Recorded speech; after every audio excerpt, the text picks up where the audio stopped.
Bismillahirrahmanirrahim. Assalamualaikum warahmatullahi wabarakatuh.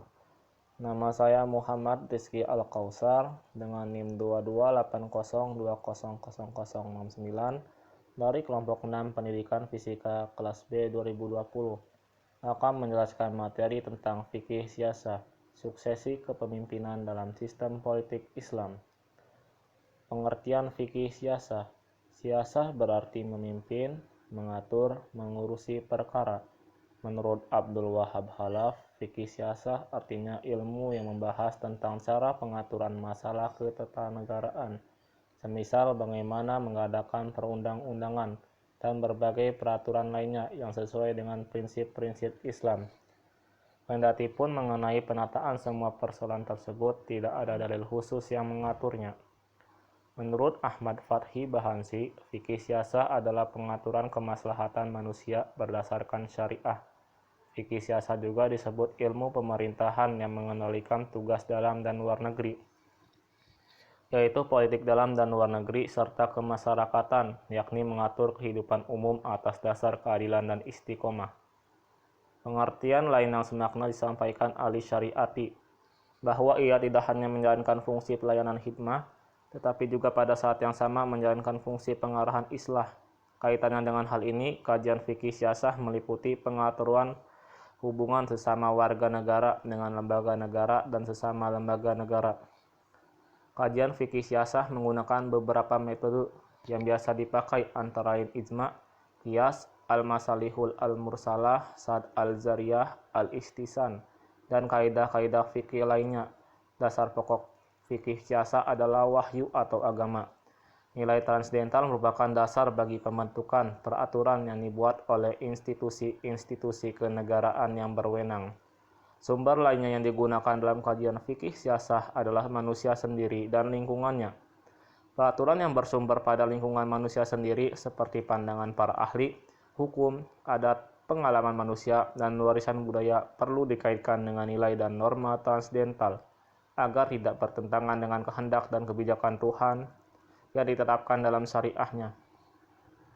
Fikih siasah identik dengan politik Islam. Secara bahasa artinya mengatur. Politik Islam terdiri dari dua aspek, yaitu politik dan Islam. Politik berarti suatu cara bagaimana penguasa mempengaruhi dan mengatur perilaku kelompok yang dikuasai sesuai dengan keinginan penguasa. Islam berarti penaatan, dan Islam sebagai agama merupakan penaatan menurut ajaran Allah, yaitu Al-Quran dan Sunnah Rasulnya. Politik artinya segala urusan dan tindakan, kebijakan, siasat, dan sebagainya mengenai pemerintahan suatu negara dan kebijakan suatu negara terhadap negara lain. Siasat berkaitan dengan mengatur dan mengurus manusia dalam hidup bermasyarakat dan bernegara dengan membimbing mereka kepada kemaslahatan dan menjauhkannya dari kemudorotan. Sedangkan politik Islam diartikan sebagai suatu cara untuk mengatur anggota masyarakat agar berperilaku sesuai dengan ajaran Allah dan sunnah Rasulnya. Tujuan dari siasah dalam Islam adalah a. Mengatur peraturan dan perundang-undangan negara sebagai pedoman dan landasan ideal dalam mewujudkan kemaslahatan umat. B. Pengorganisasian dan pengaturan untuk mewujudkan kemaslahatan. Dan C. Mengatur hubungan antara pengusaha dan rakyat serta hak dan kewajiban masing-masing dalam usaha mencapai tujuan negara. Objek kajian fikih siasah. Menurut Hasbi As-Siddiqi, objek kajian fikih siasah adalah pekerjaan-pekerjaan mukallaf dan segala urusan pentadbirannya itu dengan jiwa syariah yang kita tidak peroleh dalilnya yang khusus dan tidak berlawanan dengan nas yang merupakan syariah ammah yang tetap. Sedangkan Ibnu Taimiyah mendasarkan objek pembahasan bidang ilmu ini pada surat An-Nisa ayat 58-59. Artinya, sesungguhnya Allah menyuruh kamu menyampaikan amanat kepada yang berhak menerimanya dan menyuruh kamu apabila menetapkan hukum di antara manusia supaya kamu menetapkan dengan adil. Sesungguhnya Allah memberi pengajaran yang sebaik-baiknya kepada kamu. Sesungguhnya Allah adalah Maha mendengar lagi Maha melihat. Hai orang-orang yang beriman, taatilah Allah dan taatilah Rasul-Nya.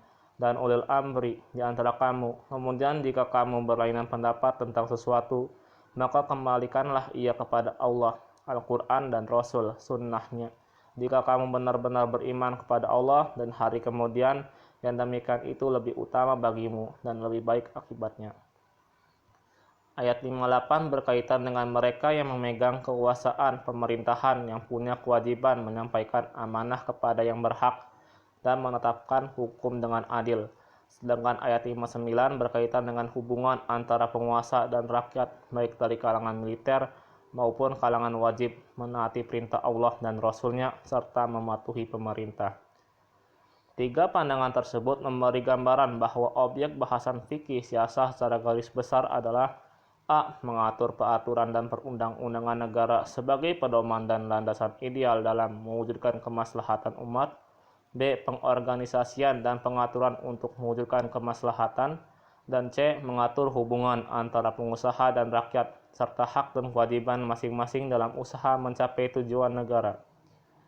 Tetapi kalau kita perhatikan, literatur yang membahas fikih siasah, objek bahasannya mencakup masalah khilafah, imamah, dan imaroh, masalah gelar kepala negara, masalah pengangkatan dan pemberhentian kepala negara, serta syarat-syaratnya, masalah bayat, masalah ahlu al-halli wa al-aqdi, masalah ekonomi, keuangan dan pajak, masalah hubungan antar negara, hubungan muslim dengan non-muslim, masalah peradilan, masalah peperangan perdamaian, masalah sumber kekuasaan, masalah bentuk negara, dan sebagainya, baik dalam praktik yang berkembang dalam sejarah maupun konsep dan pemikiran berpolitik dan bernegara. Sekian dan terima kasih. Apabila ada kesalahan kata mohon dimaafkan. Wassalamualaikum warahmatullahi wabarakatuh.